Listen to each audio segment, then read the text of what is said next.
घंटे से भी कम समय में वीर ने 4 ब्लू फिश और 3 गोल्ड फिशेस पकड़ ली थीं। हालांकि वीर को किसी भी फिश से कोई भी डेविल सोल हासिल नहीं हुई थी, लेकिन फिर भी वीर को जो फायदा हुआ था वो काफी ज्यादा कंसिडरेबल था। हालांकि बात और थी कि वीर के बगल में मौजूद लोग उतने ज्यादा लकी नहीं थे जितना कि वीर। जहां एक तरफ वीर ने ऑलरेडी 7 फिशेस पकड़ ली थी, वहीं दूसरी तरफ जो लोग सबसे ज्यादा लकी भी थे उन्होंने भी अब तक बस 2 ही फिश पकड़ी थी। और यही वजह थी कि बहुत से लोगों ने वीर को जेलसी में देखना शुरू कर दिया था। जितनी बार भी वीर फिश लाइन खींचता था उतनी बार आसपास के बहुत से लोग उसे नजर उठाकर देखने लगते थे। जाहिर सी बात थी कि इशिता गांगुली की गिनती बहुत ही कम लकी लोगों में आती थी, और उसकी वजह यह थी कि बहुत से लोगों की तरह इशिता के हाथ भी जब से वो आई थी तब से कुछ नहीं लगा था। पर खैर, इसमें इशिता गांगुली को भी ब्लेम नहीं किया जा सकता था। आफ्टर ऑल, हर किसी के पास वो परसेप्टिव नहीं होता है जो वीर के पास था। इसलिए ऐसे में ये बहुत ही नॉर्मल था। अगर इशिता गांगुली या किसी के भी हाथ कुछ भी नहीं लगा था, नहीं तो अगर ऐसा नहीं होता तो फिर तो हर कोई ही फ्रोजन लेक पर फिशिंग के लिए आने लगता। इशिता, इस फिश का टेस्ट बहुत ही अच्छा है, यहां आकर इसे ट्राई करके देखो। इशिता को वेव करते हुए वीर उससे कहता है। इशिता गांगुली फ्रोजन लेक पर बहुत ही लंबे समय से थी, लेकिन फिर भी उसने अभी तक कुछ भी नहीं पकड़ा था, जिसकी वजह से वीर को इशिता के लिए थोड़ा बुरा लग रहा था। इसके अलावा वीर ये कभी भी नहीं भूल सकता कि इशिता गांगुली उसे अपनी पीठ पर लाद कर स्टार व्हील शेल्टर तक लेकर गई थी। भले ही वीर को उस समय इशिता की मदद की जरूरत नहीं थी, लेकिन इशिता ने फिर भी बिना किसी सेल्फिशनेस के वीर की मदद की थी, और यही वजह थी कि अब वीर को भी लगता था कि उसे इशिता के साथ और कुछ नहीं तो अपनी फिश तो शेयर करनी ही चाहिए। और वैसे भी इतनी ज्यादा फिश वीर अकेले खत्म भी नहीं कर पाता, और इसीलिए उसने इशिता को अपने साथ फिश शेयर करने के लिए कहा था। नहीं, अब उसकी जरूरत नहीं है, मैं अपने साथ कुछ खाने के लिए लाई हूं।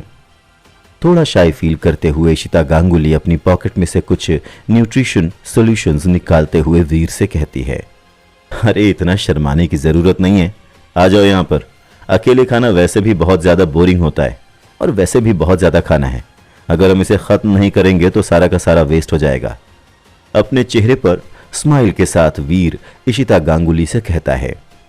वीर की बात सुनकर इशिता अभी भी इस बात के लिए हिचक ही रही थी कि उसे वीर के पास जाना चाहिए या नहीं, कि तभी बहुत से लोग वीर के पास आ जाते हैं जिन्हें वीर ने पहले कभी नहीं देखा था। अब दोस्त, तुम्हारी खुराक तो बहुत ज्यादा अच्छी है, जहां तक कि तुम्हारे साथ मौजूद इस टॉम बॉय के हिसाब से भी ये खाना बहुत ज्यादा ही है। वीर के पास आने वाले कई लोगों में से एक इंसान वीर को घूरते हुए उससे कहता है। वीर अपने पास आए हुए लोगों पर एक नजर डालता और देखता है कि उनमें से किसी के पास भी कोई भी फिशिंग टूल्स या पर्सनल बिलोंगिंग्स नहीं है। इसलिए इससे एक बात तो वीर को साफ हो गई थी कि वो सब के सब यहां पर फिशिंग करने के लिए तो नहीं आए हैं। दफा हो जाओ। उन लोगों को ऊपर से नीचे तक देखते हुए वीर अपनी आवाज में बिना किसी इमोशन के उनसे कहता है। बड़ा एटीट्यूड है तेरे अंदर, लेकिन लगता है कि तेरे को किसी ने बताया नहीं कि यह जगह किसकी है। वीर के पास आने वाला ग्रुप का लीडर, जो कि एक अधेड़ उम्र का आदमी था, वो वीर की बात सुनकर गुस्से में नहीं आता है, बल्कि अपने चेहरे पर बिना किसी एक्सप्रेशन के स्माइल करता हुआ वीर को देखते हुए कहता है।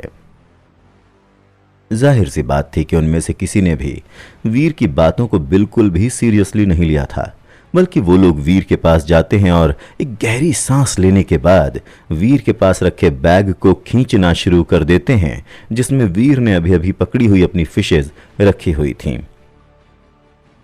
तुमने सुना नहीं मैंने क्या कहा? मुझे दोबारा मेरी बात को रिपीट मत करने दो।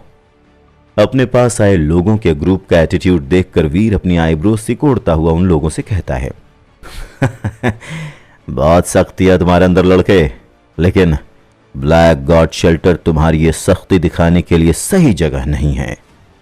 अधेड़ उम्र का वो आदमी वीर से कहता है और वीर के बैग के अंदर मौजूद फिश को निकालने के लिए आगे बढ़ता है। ब्लैक गॉड शेल्टर के हमारे बॉस का कहना है कि फ्रोजन लेक से हुए फायदों का आधा हिस्सा शेल्टर को हैंड ओवर होना ही होना है। तुम्हारे पास यहाँ पर 7 फिशेज हैं, इसलिए तुम्हें थोड़ा डिस्काउंट दे देता हूं और तुम्हारे पास से मैं बस ये 3 गोल्ड फिश ही ले लेता हूं। अधेड़ उम्र का वो आदमी अपने चेहरे पर स्मर्क के साथ कहता है और उस आदमी की बात सुनकर वीर उससे कुछ नहीं कहता है, बल्कि एकटक उसे घूरता रहता है। वीर ने यह बात सुनी हुई थी क्योंकि फ्रोजन लेक 3 सबसे बड़े शेल्टर्स में से एक ब्लैक गॉड शेल्टर के करीब है, इसलिए जो भी लोग वहां फ्रोजन लेक पर फिशिंग के लिए आते हैं, ब्लैक गॉड शेल्टर के लोग उनसे फी चार्ज करते हैं। आमतौर पर तो फी के तौर पर केवल एक प्राइमरी फिश को ही चार्ज किया जाता है, लेकिन उसके बाद एक इंसान जितने लंबे समय तक चाहे वहां पर फिशिंग कर सकता है। लेकिन ये लोग वीर से उसके 3 सबसे कीमती फिशेज मांग रहे थे। जाहिर सी बात थी कि वो लोग वीर के हुए फायदे से जेलस थे और इसीलिए वो लोग वीर को ब्लैकमेल करने का प्लान कर रहे थे। पहले तो वीर ने प्लान किया था कि अगर उसका सामना ब्लैक गॉड शेल्टर के लोगों से हो जाता है तब उनके नियम के हिसाब से वो उन लोगों को एक फिश दे देगा। आफ्टर ऑल ये उन्हीं की जगह है, लेकिन अब क्योंकि ये लोग वीर को ब्लैकमेल करना चाह रहे थे, इस वजह से वीर अब उन लोगों को एक भी फिश देने में झिझक रहा था। उस अधेड़ उम्र के आदमी को अपने बैग की तरफ बढ़ता हुआ देखकर वीर उस आदमी से कुछ कहता नहीं है, बल्कि उसके हाथ पर अपना पैर रख देता है। वीर की यह स्ट्राइक बहुत ही फास्ट और खतरनाक थी और उस अधेड़ उम्र के आदमी के पास वीर की इस स्ट्राइक को डॉज करने का कोई भी रास्ता नहीं बचा था। और यही वजह थी कि वीर के उसके हाथ पर अपना पैर रखते ही अधेड़ उम्र का वो आदमी दर्द में कराहना शुरू कर देता है। Damn it! इसकी इतनी हिम्मत की हम पर अटैक करने की हिम्मत करे।